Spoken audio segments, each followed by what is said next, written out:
All righty, good morning again, ladies and gentlemen. This is day two right here, and yes, I did not have a very good day yesterday. For reasons that I was absolutely not expecting. It happens, but anyway, so I'm not sure how related it is to chronic fatigue system, but I have another condition called IBS, or irritable bowel syndrome, which I'll just be referring to as IBS for now because toilet humor on the internet. Don't really want to go there more than I have to. But anyway, if you want to find out more about it, by all means go and Google it. I'm, again, not sure if it's tied to chronic fatigue syndrome. I know that since my CFS has gotten a lot worse in the last 3 years, I've always had IBS, and IBS has always been pretty bad, even before CFS spiked up. So it seems like they're maybe not related, but then again, maybe they are, and it's gotten worse, and I just haven't noticed as much because I've been eating a lot healthier in the last few years. So maybe it's gone up, and I haven't. I'm hoping that it has gone up because that means when I deal with my CFS, the IBS will also get down, and that would be amazing. Because it used to be bad, but then I used to eat really crappy food all the time. Excuse me. So, yeah. And now I'm eating good food, but it's still bad, which I'm hoping is because IBS has gone up with the CFS. And if CFS goes down, then IBS goes down, and I'm still eating healthy food, then I'm golden. And that's what I'm really hoping for. Bloody cough. So, anyway, yesterday, I was having some food. I think it was tacos with mincemeat. Mincemeat was cooked about a week ago. Cook it, chuck it in the freezer, do whatever. And that made me really crook. And it's hard to understand because the tacos are corn chips.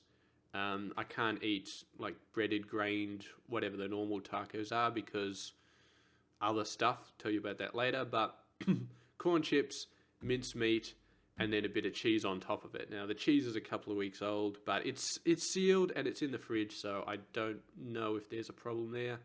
It's hard to tell. Might have to do some experiments because I know that cheese does go off after a while. So anyway, made me feel crook. And it's kind of like you have to be a detective when you've got IBS because basically it's just like somebody punching you in the face. And you have no idea who it is. You're just like, oh, it could be this person, it could be this person, or it could be this person. You're trying to figure out what sort of food knocked you over. And, of course, it's probably the meat. I mean, 99% of the time, it is going to be the meat that knocks you over. So, anyway, I'm going to go into a little bit of detail about IBS because I think there might be some relationship between that and CFS. So if you've got IBS... If you've got it, then you'll probably know you've got it, or you'll at least know you've got something because sometimes there's just an invisible rope between you and the dunny, and the rope just keeps getting shorter and shorter. So, not going to talk about that anymore. But anyway, I'll just go over some real quick tips, help, and all that with dealing with IBS. First, if it happens, if you've got it, if the symptoms are going on. Hydrate. Absolutely hydrate. Get some water and hydrate as quickly as you can. Not sugar water, okay? Not lemonade. Lemonade is bad for a whole bunch of reasons. Nothing with sugar. Just water. I use natural mineral water, and it's actually got a bit of fizz in it. So it sort of tastes like lemonade, but it's got no sugar. So it's a really, really good go-between. And I don't even... drink normal water anymore. I just drink the natural mineral water, and because if you drink normal water, you either got to buy bottles or you got to get a water filtration unit, and the water filtration unit can go bad if you don't get it cleaned often enough, and cleaning is just a whole other pain in the ass with chronic fatigue syndrome. So this bloody cough, man, it's too early in the morning. When it's cold and it's in the morning, I get a cough. So anyway, enough about that.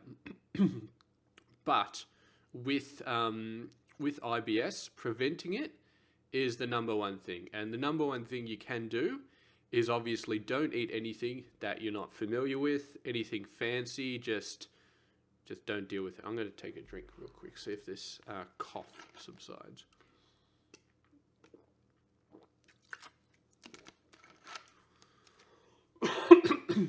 It's just this, I don't know, I think I got some dust into my lungs at some point, like ages and ages ago, and now whenever it's really cold in the morning, I get this little cough, but it goes away after like half an hour or something. So anyway, the point is avoiding IBS in the first place. Obviously, don't eat frozen food, because like, don't eat frozen meals from the supermarket, pre-packaged frozen meals or anything like that. That'll just make it worse. That may have been actually what caused it for me, because I ate that crap for like a few years or something like that. And yeah, so not good. So you do have some options if you don't want to cook yourself. One is this Light and Easy, which I had that for quite a few years. Doesn't taste that good, but it took care of the IBS for the most part. And then I discovered that cooking my own meals tasted way better than Light and Easy, so I started doing that. But then you start running the risk, because meat will get you with IBS if you don't cook it thoroughly enough. And if you have IBS, then your tolerance for undercooked meat is basically 0. So you can go down to like a supermarket and buy a pre-cooked chicken, and you pull it apart and you open it up, and the meat's a little bit pink sometimes, because they don't thoroughly cook it. They cook it enough. So if you're a normal person, you're fine. If you got IBS, then a little bit pink may still make you crook, and it definitely makes me crook. So you do not want to tolerate any pink meat at all, which is why a lot of takeaway tends to make you crook, because they do the same thing. They don't thoroughly cook it. So definitely cook the meat yourself, and do not undercook it. Do not even normal cook it. I would say overcook it a little bit, just to be on the safe side. And if you're by yourself and you don't know too much about cooking, or your partner doesn't know too much about cooking, you need to get this. This right here is, it's a bit hard to see, but this is basically an oven thermometer. Nice metal thing you stick in the meat, and it tells you what the temperature is right here. Yeah, get one of those ASAP, and basically check the temperature consistently. When I say consistently, I mean every time you cook. So you're cooking chicken, you pull it out, you check the temperature, okay? Now, overcooked meat will taste like crap, some of it.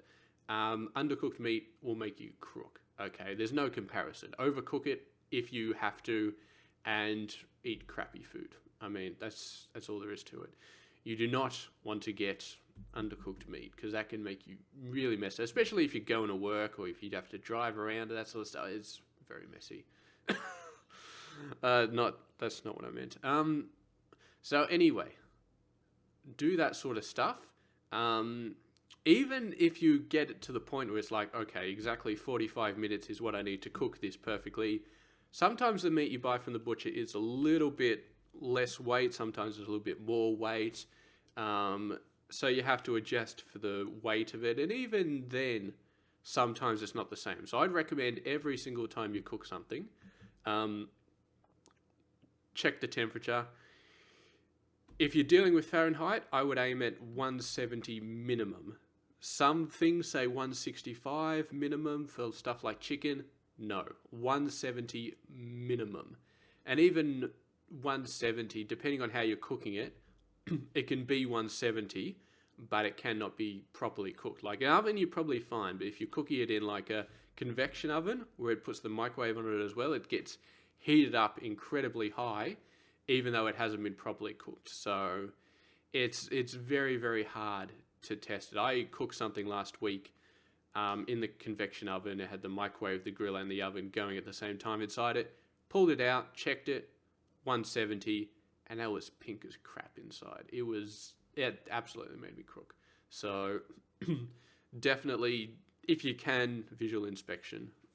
It's a bit hard with chicken drumsticks, which is what I was cooking, but if you can, try it. And remember, you can recook later on, sort of. So what I do is I cook everything on the Sunday, chuck it all into containers with vegetables and sweet potatoes, and freeze it all, and then I pull it out 2 containers at a time for my meals every day. Now at that point, when you pull it out and it's in the fridge and you're about to eat it, you can take the chicken drumsticks, chuck them back into the oven for like another 10-15 minutes if it's a convection oven, finish cooking them off. It's not as good as doing it the first time and getting it right, but you will definitely massively reduce your chances of getting crook. So definitely recommend that. And I mean, if you're starting to eat something and it's a bit pink, then just don't keep eating it. But yeah, if you do get crook, definitely, as I said, hydrate up.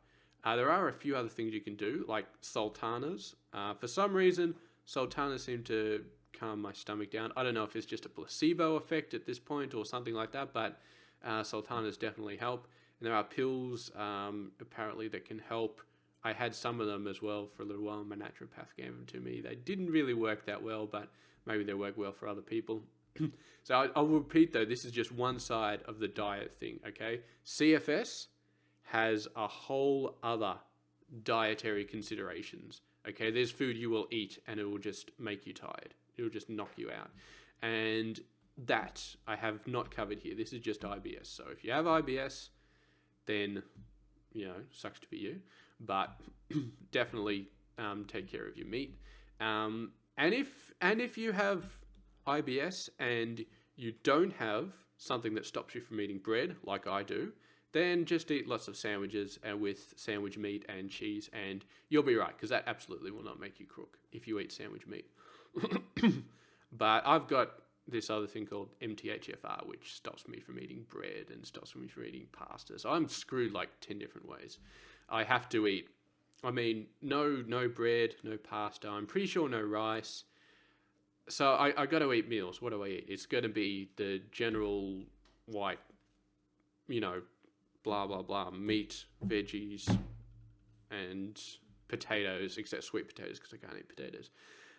Anyway, so that's a massive pain in the ass. And I've actually been recording this with 30 frames per second, but it seems like the file size is still creeping up really, really fast. So either this video is a lot longer than I expected it to be, or I don't know what the hell's going on. I would expect you half the frame rate and you half the file size, but who knows? This video doesn't say how long the video is. So it's either 20 minutes or that experiment went wrong. So anyway, thank you very much for watching this video, and we'll talk about something else tomorrow, hopefully. But today, I'm just going to focus on getting my meat under control, probably throw away the rest of the mince just to be safe.